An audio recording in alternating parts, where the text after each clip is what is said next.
focused? I'm chocolatey? Okay. You are chocolate. You are chocolate. Hello, Mr. Tate. How are you? I'm Zon. Yep. It's all good. One more time. Okay. Hi. How are you? I'm Zon D'Amour here with Larenz Tate. Hey, Zon. How are you? Good. The host of the 2018 Trumpet Awards. Yes. So the first question that I have for you that I think it's a good question. Sure.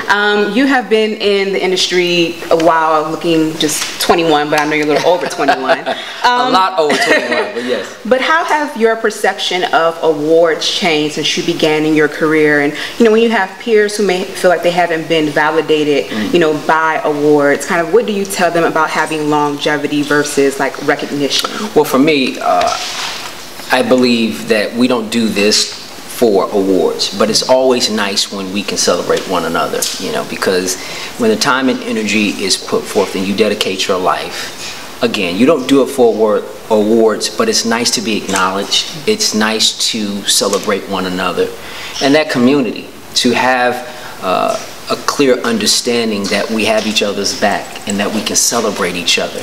So often there are times where artists, actors, entertainers, actresses, you name it, are not sort of included in some of your big awards, whether it's music or sports. When we can do things that encompasses all the great work that we have done over the years, it's always so much nicer, you know, and we don't have to ask for permission for other people to sort of validate us. It's awesome when we can validate one another. And again, I don't do anything in terms of my career for awards, but when I'm able to, you know, get acknowledged, that's great. But also when I'm able to see those who I respect, those who have inspired me to, you know, have their just due, it's always nice. Definitely. Now, you've been a presenter at the BET Awards and the NAACP Image Awards. As a host, you know, what's the difference, you know, from just presenting but carrying the whole show? Like, do you have to be, I look at like Tracy Ellis Ross or Anthony Anderson, like they come down on tight ropes and they have tricks, you know, like as a host, like is there any kind of pressure, like will you be singing, dancing, juggling? You know, no, any of those specialties? Yes. No, for me, it's like just being, presenting as much as your truth as possible. You know, clearly the other people that you spoke of, that's what they do. For me, I don't think I'll be doing any juggling or any acrobatic things, but to be a part of this, it's a lot different when you're actually the host, you know, because there's a lot of dialogue, there's a lot of things you have to do, and you have to keep the audience and the people, not only in the room, but the people at home engaged. And so I'm looking forward to it. It's exciting just being on stage and being in a room that's star-studded and filled with a lot of incredible people. I'm just happy that I have the opportunity to be a part of the ceremony and hosting. Last two questions. The first is, when you look at the span of your career, do you feel that, have you done that tour de force role, that kind of like Denzel, Malcolm X role, that, you know, Angela Bassett, you know, Tina Turner role, or do you feel like, because I interviewed for Bronzeville, it was a phone interview. Sure. Do you feel like you are still kind of looking for that pivotal, you know, biopic historical role, or have you done it and it maybe went under the radar?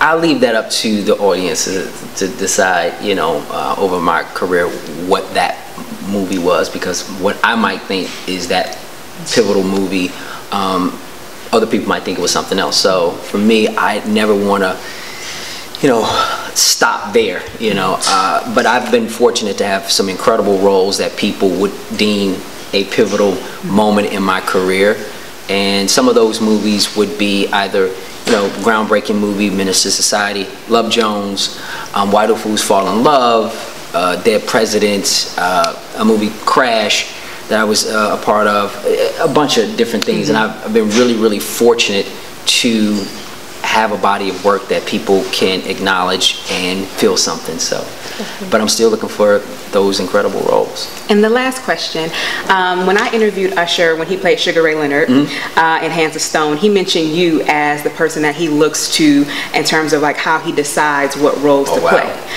Who are you mentoring right now?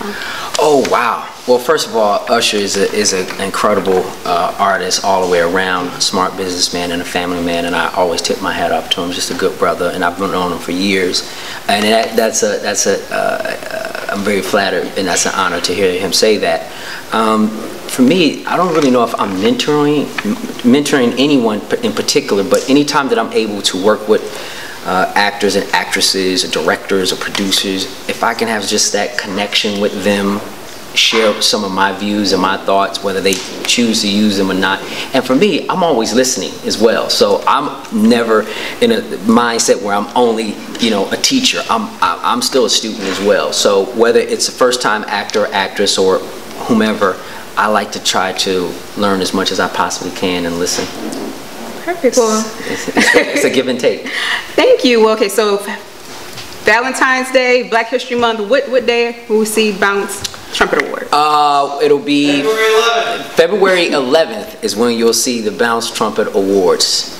And it's going to be fun, it's going to be exciting, and no one wants to miss this one. He might juggle, you never know. But okay, thank you so much.